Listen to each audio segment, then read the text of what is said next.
नमस्कार। Public finance के अंतर्गत आने वाले टॉपिक के अंतर्गत हम लोग पहले वीडियो में लोक वित्त का आशय, अवधारणा, परिभाषा एवं लोक वित्त की विषय वस्तु के बारे में पढ़े थे। आज के इस वीडियो में हम लोग लोक वित्त एवं निजी वित्त के बारे में अध्ययन करेंगे। इसके अलावा इसी वीडियो में लोक वित्त और निजी वित्त में क्या अंतर है इसकी भी चर्चा करेंगे। तो चलिए आज की क्लास स्टार्ट करते हैं। और यह क्लास बीए, एमए, बीकॉम एवं एमकॉम के विद्यार्थियों के लिए महत्वपूर्ण रहेगी। तो लोक वित्त क्या है इसको समझ लेते हैं।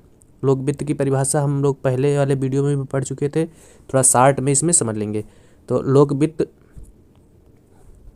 पब्लिक फाइनेंस, तो लोक वित्त अथवा राजस्व अर्थशास्त्र की वह शाखा है जो सरकार के आय व्यय का अध्ययन करती है।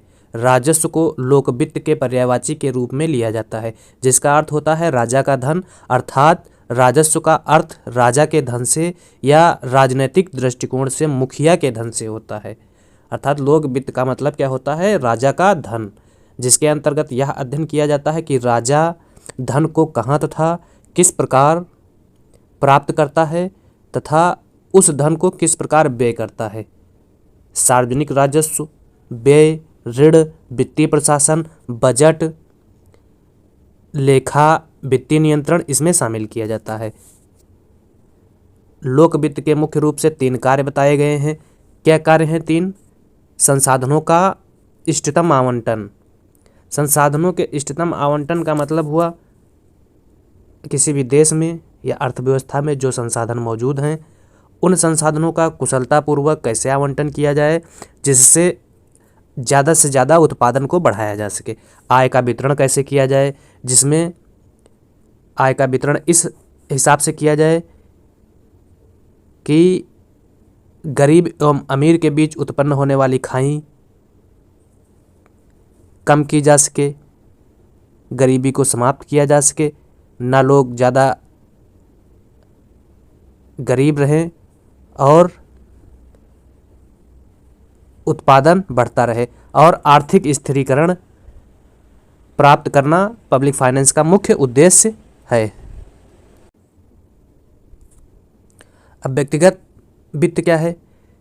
व्यक्तिगत या निजी वित्त एक व्यक्ति, घरेलू, व्यावसायिक, उद्यम और वित्तीय गतिविधियों का प्रबंधन और विश्लेषण है, जिसमें बचत, निवेश, बीमा, बैंकिंग, व्यक्तिगत वित्त, ऋण, कर प्रबंधन, विश्वसनीयता, सावधि जमा शामिल हो सकते हैं। मतलब व्यक्तिगत ऋण एक व्यक्ति द्वारा अपने व्यक्तिगत खर्चों का प्रबंधन कैसे किया जाता है, किस प्रकार से एक व्यक्तिगत व्यक्ति अपने खर्चों को कम करता है या कैसे बढ़ा सकता है, या अपने खर्चों को कैसे मितव्ययी बना सकता है, या व्यक्ति कहाँ से धन प्राप्त करेगा, इन सब का अध्ययन व्यक्तिगत वित्त के अंतर्गत किया जाता है। अब लोक वित्त तथा व्यक्तिगत वित्त, इसमें अंतर के बारे में कुछ जानेंगे। अर्थशास्त्री मानते हैं कि लोक वित्त या व्यक्तिगत वित्त में कोई अंतर नहीं है।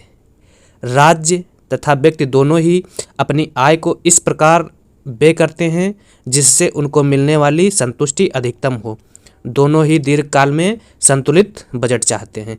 दोनों मतलब राज्य भी दीर्घकाल में संतुष्टि का बजट चाहता है, संतुलित बजट चाहता है, और व्यक्ति भी दीर्घकाल में संतुलित बजट चाहता है। राज्य का भी मुख्य उद्देश्य क्या होता है? अधिकतम संतुष्टि की प्राप्त करना, और व्यक्ति का भी मुख्य उद्देश्य धन को व्यय करके अधिकतम संतुष्टि प्राप्त करना ही होता है।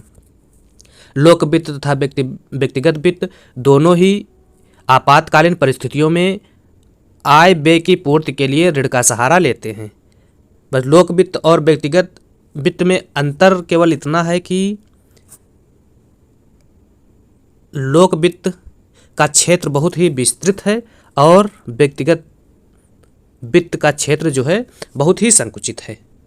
तो यह लोक वित्त और व्यक्तिगत वित्त की कुछ बातें थी। अब लोक वित्त और व्यक्तिगत वित्त में अंतर हम लोग कुछ बिंदुओं के तहत समझेंगे क्या हैं वे बिंदु, उनको जान लेते हैं।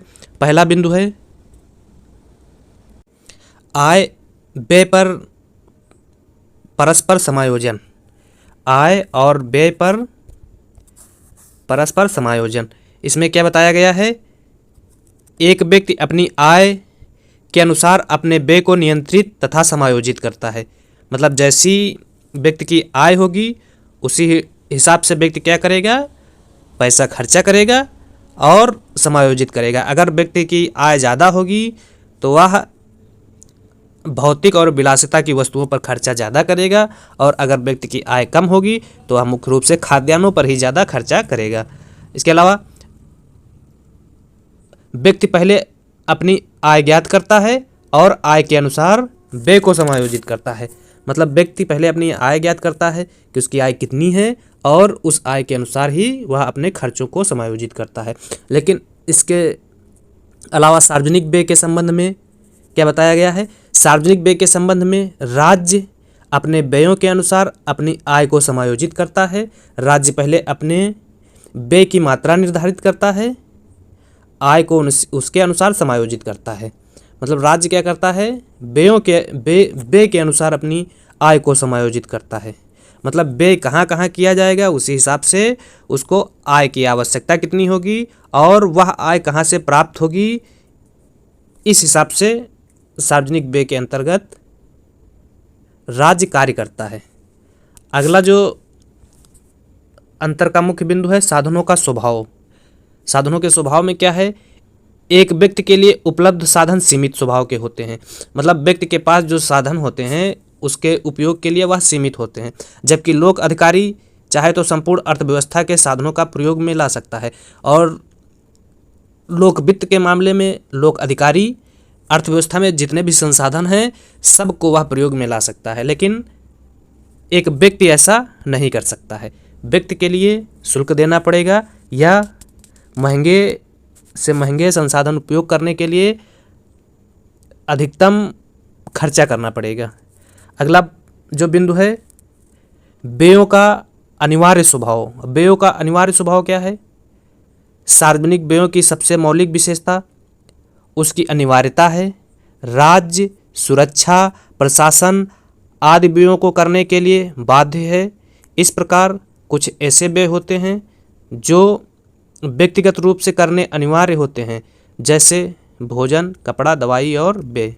मतलब सरकार को कुछ व्यय मुख्य रूप से करने ही होते हैं, जैसे राज्य की सुरक्षा और प्रशासन पर होने वाला व्यय राज्य को करना ही करना है। उसी प्रकार से एक व्यक्तिगत व्यक्ति को भी कुछ व्यय अनिवार्य रूप से करने ही होते हैं, जिसमें भोजन कपड़ा और दवाई पर व्यय अनिवार्य व्यय है, और सरकार द्वारा किया गया व्यय या सार्वजनिक व्यय के अंतर्गत राज्य सुरक्षा और प्रशासन पर होने वाला व्यय अनिवार्य व्यय ही है, वो करना ही रहेगा।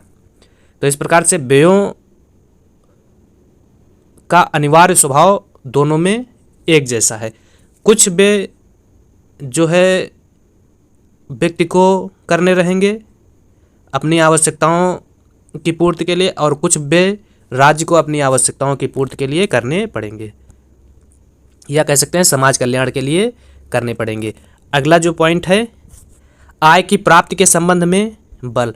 आय की प्राप्ति के संबंध में क्या बल है, आय को एकत्रित करने के लिए राज्य शक्ति का प्रयोग कर सकता है, राज्य कर देने के लिए जनता को बाध्य कर सकता है, पर एक व्यक्ति दूसरे व्यक्ति को रुपया देने के लिए बाध्य नहीं कर सकता है। व्यक्ति के पास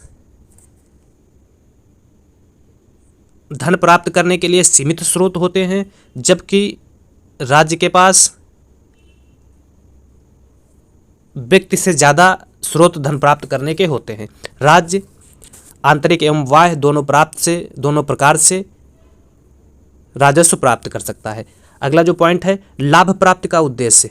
लाभ प्राप्ति के उद्देश्य में राज्य तथा व्यक्ति दोनों लाभ के उद्देश्य को ध्यान में रखकर व्यय करते हैं। राज्य तथा व्यक्तिगत इकाइयों के लाभ के मापदंड भिन्न हैं। राज्य सामाजिक लाभ या कल्याण को ध्यान में रखकर व्यय करता है, जबकि व्यक्ति अपने व्यक्तिगत लाभ को ध्यान में रखकर करता है व्यय। मतलब राज्य जो भी व्यय करेगा उसके पीछे मुख्य कारण लाभ किसका लाभ होना चाहिए? सामाजिक लाभ होना चाहिए, पूरे समाज का लाभ होना चाहिए, उससे समाज लाभान्वित हो और लोगों के कल्याण स्तर में वृद्धि होनी चाहिए। और व्यक्ति जो व्यय करेगा वह अपने व्यक्तिगत या परिवार के लाभ को ध्यान में रखते हुए व्यय करेगा। अगला जो पॉइंट है 6 नंबर, बजट संबंधी दृष्टिकोण। बजट संबंधी क्या दृष्टिकोण है? एक जो राज्य होता है उसका बजट व्यापक होता है और व्यक्तिगत स्तर का जो बजट होता है वह बहुत ही सीमित होता है। और राज्य जो बजट बनाता है उसका विवरण लोगों के सम्मुख रखता है, कह सकते हैं कि वो ओपन करता है, लेकिन व्यक्ति जो बजट बनाता है वह गुप्त रखता है। तो इस प्रकार से बजट के संबंध में लोक वित्त और निजी वित्त में अंतर है। एक व्यक्ति प्रयास करता है कि उसका आय उसके द्वारा किए जाने वाले व्ययों से अधिक हो, अर्थात व्यक्ति अतिरेक का बजट बनाता है। और राज्य क्या करता है? कल्याण को ध्यान में रखते हुए घाटे का बजट बनाता है। घाटे के बजट में राज्य घाटे का बजट बनाकर कल्याण के साथ साथ अर्थव्यवस्था में लोक निर्माण संबंधी कार्यों को आगे बढ़ाता है। तो इस प्रकार से एक व्यक्तिगत व्यक्ति जो है वह अतिरेक का बजट बनाता है और सरकार या राज्य कह सकते हैं घाटे का बजट बनाती है। तो बजट संबंधी दृष्टिकोण को लेकर भी लोक वित्त और निजी वित्त में अंतर पाया जाता है। अगला भविष्य के संबंध में व्यवस्था। भविष्य के संबंध में क्या व्यवस्था है? व्यक्ति वर्तमान को भविष्य की अपेक्षा अधिक महत्व देता है। व्यक्ति क्या करता है? वर्तमान को भविष्य की अपेक्षा अधिक महत्व देता है। ऐसे बहुत ही कम व्यक्ति हैं जो भविष्य की परवाह नहीं करते हैं। राज्य एक स्थायी संस्था है जो वर्तमान तथा भावी दोनों ही पीढ़ियों के लिए जिम्मेदार है, लेकिन व्यक्ति भी वर्तमान और भावी पीढ़ी के लिए जिम्मेदार है।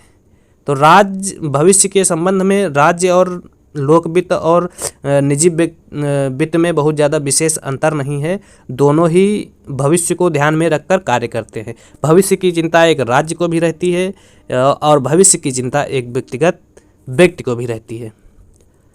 अगला आय व्यय संबंधी सूचना का गुप्त रखना। क्या है इसमें?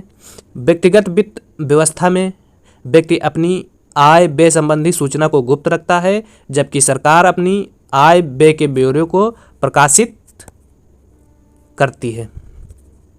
व्यक्ति अपने आय व्यय के ब्यौरे को क्या करता है? गुप्त रखता है। और सरकार या राज्य कह सकते हैं अपने आय और व्यय के ब्यौरे को बजट में प्रकाशित करती है। तो यह आय व्यय संबंधी सूचना गुप्त रखने और प्रकाशित करने के संबंध में अंतर है। अगला अब आगे हम लोग एक सारणी की सहायता से लोक वित्त और निजी वित्त में अंतर जानेंगे। लोक वित्त में क्या है अंतर और निजी वित्त में क्या अंतर है, दोनों में तुलनात्मक अध्ययन करेंगे। क्या है? लोक वित्त के अंतर्गत सरकारी एजेंसियां अपनी आय और व्यय में तालमेल रखती हैं। निजी वित्त में व्यक्तिगत व्यक्ति अपना व्यय आय के अनुकूल करता है। अगला, सरकारी एजेंसियां कोई फंड नहीं बचाती हैं और जो भी राजस्व और पैसा अर्जित किया गया है उसे खर्च करती हैं। व्यक्ति मुश्किल दिनों के लिए या अधिशेष बजट रखने के लिए धन की बचत करते हैं। सरकार बचत नहीं करते हैं और व्यक्ति क्या करती है? व्यक्ति बचत करते हैं। अगला, सरकारी एजेंसियों के पास आंतरिक और बाहरी ऋण जुटाने की शक्ति है, लेकिन निजी वित्त के अंतर्गत एक व्यक्ति केवल अन्य व्यक्ति या किसी बाहरी एजेंसी से ऋण ले सकता है। अगला, लोक वित्त में लचीलापन है। उदाहरण के लिए सरकार घाटे की वित्त पोषण का सहारा ले सकती है और व्यक्तिगत या निजी वित्त के अंतर्गत व्यक्ति के पास असीमित धन नहीं होता है। सरकार बाध्यकारी उपायों का सहारा ले सकती है। कोई व्यक्ति आय प्राप्त करने के लिए बाध्यकारी उपायों का प्रयोग नहीं कर सकता है। सरकार के पास किसी भी आपात स्थिति में नोट छापने का अधिकार है। एक व्यक्ति नोट नहीं छाप सकता है। मतलब सरकार नोट छाप सकती है और व्यक्ति नोट नहीं छाप सकता है। लोक वित्त का दायरा व्यापक है, जबकि निजी वित्त का दायरा सीमित है। इसके अलावा लोक वित्त अनिवार्य है, क्योंकि इसमें कुछ व्यय करने पड़ते हैं जो आवश्यक है, उदाहरण के लिए रक्षा या प्रशासनिक व्यय। जबकि निजी वित्त वैकल्पिक हो सकता है, क्योंकि कुछ खर्चों को स्थगित किया जा सकता है। तो इस प्रकार से हम लोगों ने आज की क्लास में लोक वित्त और निजी वित्त के बारे में अध्ययन किया। लोक वित्त में और निजी वित्त में क्या क्या अंतर हैं, इसका तुलनात्मक अध्ययन किए। अब अगले वीडियो में हम लोग निजी वस्तु, सार्वजनिक वस्तु और मेरिट वस्तुओं के बारे में पढ़ेंगे। और निजी वस्तुओं की क्या विशेषता हैं, सार्वजनिक वस्तुओं की क्या विशेषता है, और मेरिट वस्तुओं में कौन कौन सी वस्तुएं शामिल होती हैं, इसके बारे में पढ़ेंगे। और निजी एवं सार्वजनिक वस्तुओं में क्या अंतर है, इसके बारे में भी पढ़ेंगे। यह क्लास जो है पब्लिक फाइनेंस के अंतर्गत है और अगली भी क्लास पब्लिक फाइनेंस के अंतर्गत ही रहेगी, जो मुख्य रूप से BA second year 4th semester के विद्यार्थियों के लिए महत्वपूर्ण है।